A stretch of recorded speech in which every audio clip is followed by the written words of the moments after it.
마음 톡톡 충전소. 마음 가는 대로 모셨습니다.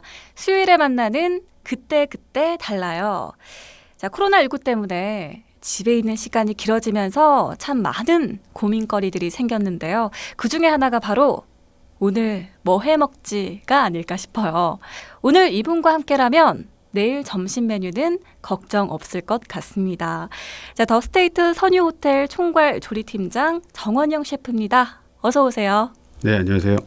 네, 반갑습니다. 먼저 자기소개 부탁드릴게요. 네, 저는 더스테이트 선유호텔과 뚜스뚜스라는 레스토랑의 조리팀을 총괄하고 있는 정원영 셰프입니다. 반갑습니다. 네, 호텔과 레스토랑 총괄 조리팀장이라고 하면요. 전체적인 관리만 하는 건지 아니면 요리도 하시는 건지 궁금해요.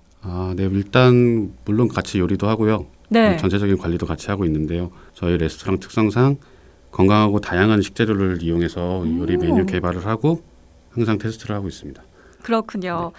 왜 요리하는 남자라고 하면 진짜 인기 많거든요. 개인적으로 저도 요리 잘하는 남자들이 멋있어 보이더라고요. 어릴 때부터 원래 요리에 관심이 있으셨던 건가요? 이게 사실 요리하는 남자가 겉으로는 멋있어 보일 수 있지만 네. 사실 그렇지는 않습니다. 그래요? 일반 직장인들하고 출퇴근 시간도 다르고 공휴일에 쉬기가 힘들어서 개인 시간이 많이 부족해서 일반 사람들을 만날 수 있는 시간이 별로 없거든요. 네. 그래서 저도 사실은 처음엔 요리를 전공하지 않았었는데요. 원래 처음에는 저희가 산업공학과를 입학을 했었고 심지어 공대생이시네요. 군대를 다녔다가 1년을 다니고 이제 군대를 가게 됐는데 네. 우연히 취사병이 됐고 좋은 분들을 많이 만나서 거기서 이제 제가 조리사를 꿈을 꾸었고 야. 제대 후에 1년간 레스토랑에서 일하면서 학교를 입학하고 지금까지 오게 됐습니다. 와, 대단하신데요. 그러니까 군대에서 취사병이 지금 이 길까지 이르게 만든 거네요. 그때 굉장히 흥미를 느끼셨나 봐요. 그렇죠. 총괄 조리 팀장이자 셰프로 살아간다는 게 근데 그렇게 쉽지만은 않을 것 같아요. 어려움이 있다면. 저는 항상 이제 사람과 음식이 제일 어렵다고 생각을 하는데요. 늘 새로운 메뉴에 대한 그 부담감, 그다음에 그 고민, 그다음에 많은 사람들이 호불호 없이 좋아할 만한 음식들을 생각해내는 것, 그다음에 이제 그런 것들을 부담스럽지 않은 가격에 손님들이 드실 수 있게 제가 준비하는 것들, 그리고 그 모든 것들을 조리팀 직원들이 스트레스 받지 않고 음식들을 잘 만들어낼 수 있는 환경을 조성해 주는 것, 그런 게 사실 총괄 셰프가 되기 전에 생각을 못했던 부분들이거든요. 네. 그런 것들이 굉장히 어려운 것 같습니다. 전체적인 부분을 신경을 써야 해서 노고가 많으시겠어요. 자, 그렇다면 음식을 만들면서 행복하다고 느낀 적이 있다면 그런 상황도 얘기해 주세요. 저는 사실 빈 그릇으로 이렇게 돌아올 때가 가장 뿌듯하고요. 그다음에 제가 최근에 가장 뿌듯했던 점은 이제 어르신부터 손주들까지 3대가 함께 모여서 이렇게 식사하러 오시는 광경들을 봤을 때 그때가 가장 저는 음식하기 잘했다라는 행복감을 느꼈습니다. 정말 보람을 크게 느끼셨을 것 같습니다. 사실 또 셰프를 꿈꾸는 친구들이 꽤 있어요. 많잖아요. 근데 요리에 대한 꿈을 키우면서도 막상 어떤 과정을 거쳐야 하는지 어떻게 시작해야 하는지 막연해하는 분들도 많습니다. 우리 정원영 셰프님의 경험에 비춰서 조언을 해준다면 어떤 말씀을 꼭 해주시고 싶나요?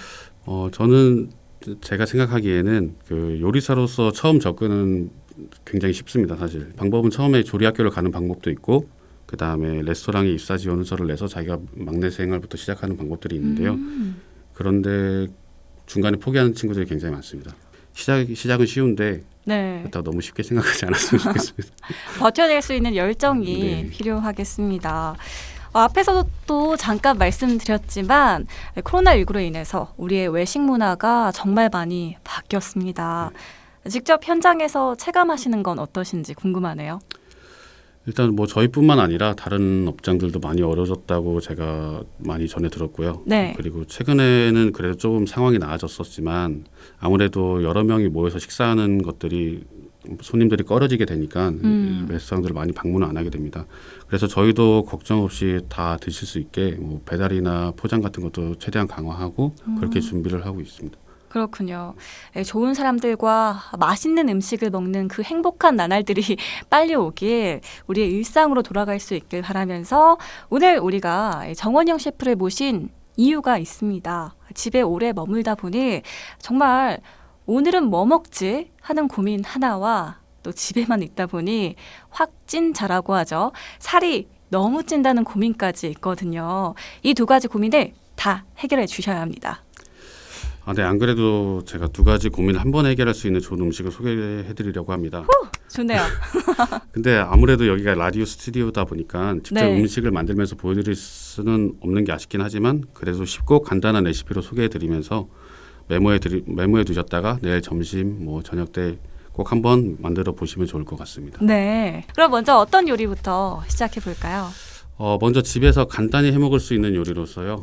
베이컨 알리오 올리오 스파게티를 말로 한번 만들어 보겠습니다. 네, 베이컨 알리오 올리오 스파게티 네. 레시피를 알려주시죠. 일단 스파게티 면을 500원 동전 크기만큼의 면을 잡아주시면 1인분이 됩니다. 제가 손으로 한번 세봤는데 한 100가닥 정도 되거든요. 네, 근데 그걸 다 세실 수 없으니까 이 정도만 잡아주시면 좋을 것 같습니다. 동전 크기. 네, 그리고 그 삶은 거는 항상 그 면에 나와 있는 그 분수대로 삶아주시면 되거든요. 네, 그 시간을 맞춰 삶아주시고 그 다음에 베이컨은 이제 한 2줄 정도, 그래서 1cm 정도 크기로 잘라줘서 준비해 주시면 되고, 식용유는 한 숟가락으로 두 큰술 정도 그렇게 준비해 주시고, 그다음에 깐 마늘은 한 7개에서 8개 정도 편 슬라이스로 준비해 주시면 됩니다. 네. 그리고 자기가 호불호에 맞게 파프리카나 마늘종이나 브로콜리, 버섯류 이런 것들을 냉장고에 있다면 아무거나 넣으셔도 상관이 없습니다.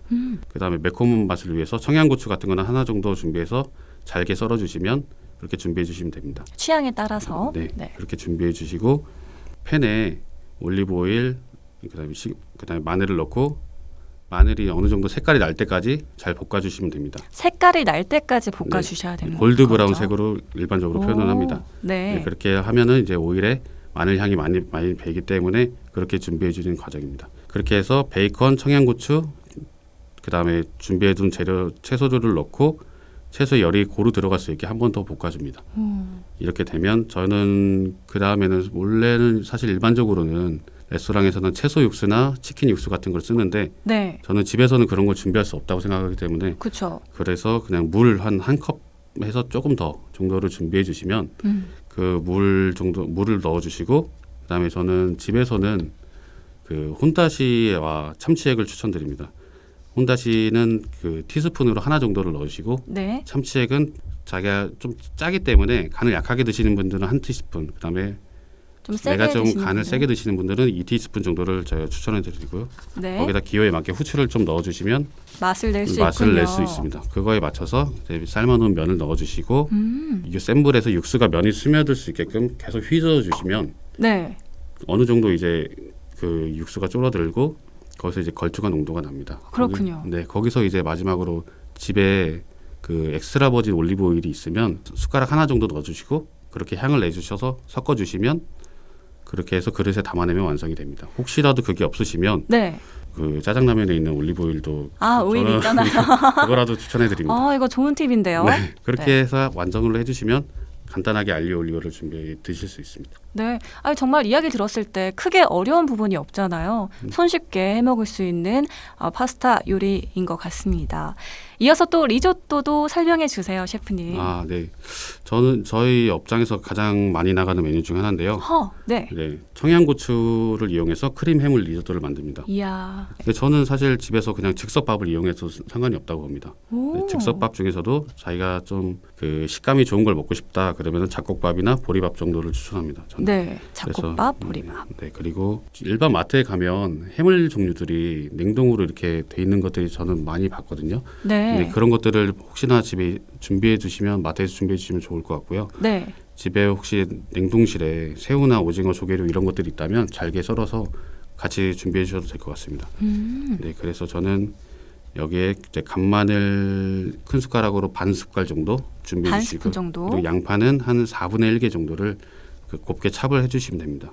다진다는 네, 의미인가요? 그렇게 다져주시면 됩니다. 네. 그리고 버터도 한 반 숟갈 정도 준비해 주시고, 네. 오일도 그다음에 그 정도 양을 준비해 주시면 됩니다. 여기에 청양고추 같은 것도 하나 정도 준비해서 잘게 다져주시면 됩니다. 이렇게 준비가 되시면 네. 팬에 버터, 오일, 마늘, 양파찹을 넣고 먼저 양파가 반투명해질 때까지 볶아줍니다. 아, 이번에는 반투명해질 네. 때까지 양파가 네, 그렇죠. 볶아주셔야 합니다. 그렇게 볶아주시면 저는 여기에다가 이제 물을 한 반 컵 정도 넣고요. 네. 그다음에 원래는 사실 조개 육수를 해야 되는데 집에서도 그냥 물 정도로 하면 충분할 것 네, 같습니다. 육수 힘드니까 네. 물. 그리고 우유도 반 컵 정도 넣으시고 우유 역시 리조또니까. 네, 우유 반 컵 정도 넣으시고 생크림도 이제 반 컵보다 조금 더 오. 반에 반 컵 정도까지 넣어주시면 그렇게 섞어주시면 일단 크림 리조또 베이스가 기본적으로 완성이 되고요. 네. 거기에 이제 혼다시 한 티스푼, 그다음에 참치액. 참치액 2티스푼 정도 준비해 주시고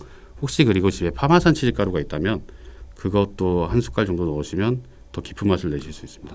그렇군요. 네, 그리고 나서 불에 끓어오른 다음에 데운 즉석밥을 넣고 골고루 저어주시면 일반적으로 죽 끓일 때 저어주는 것처럼 고루 저어주시면 됩니다. 이렇게 저어주시고 농도와 자기가 맞는 간을 확인한 다음에 그릇에 담아내면 그대로 완성이 됩니다. 어느 정도의 농도가 적당한 걸까요? 저는 그 죽 드시잖아요. 보통 그 전복죽이나 뭐 이런 닭죽 같은 거 드실 네. 때 그 정도 농도에서 아. 빼주시면 된다고 생각합니다. 일반적인 네. 죽 정도의 농도로 네. 맞춰주시면 좋습니다. 자, 이렇게 해서 오늘 정원영 셰프님과 함께 집에서 간단히 해먹을 수 있는 요리를 알아봤는데요. 사실 이렇게 요리하는 모습을 보여드리지 못하고 말로만 설명을 한다는 게 쉽지 않았을 것 같거든요. 우리 셰프님께도 좀 새로운 경험이지 않을까 싶은데 오늘 어떠셨어요? 저한테는 너무 특별했던 시간이었던 것 같고요. 네. 사실 처음에 말로만 설명드려야 된다 그래가지고 음. 걱정을 굉장히 많이 했습니다. 제가 말로 전달을 했을 때 과연 그 들으시는 분들께서 이해가 될지 쉽게 해 드실 수 있을지 이런 걱정을 굉장히 많이 했는데요. 제가 최대한 집에서 쉽게 해 드실 수 있게 준비해보자 준비를 했었습니다. 혹시나 해보시고 어려움이 있으시면 언제든 선유호텔로 찾아오시면 됩니다. 네. 저희도 덕분에 아주 맛있는 시간이었습니다. 기회가 된다면 다음에 또 모셔서 입맛 다시는 시간 만들어 보면 좋을 것 같네요. 오늘 함께 해주셔서 고맙습니다. 정원영 셰프님과 함께했습니다. 고맙습니다. 네, 감사합니다.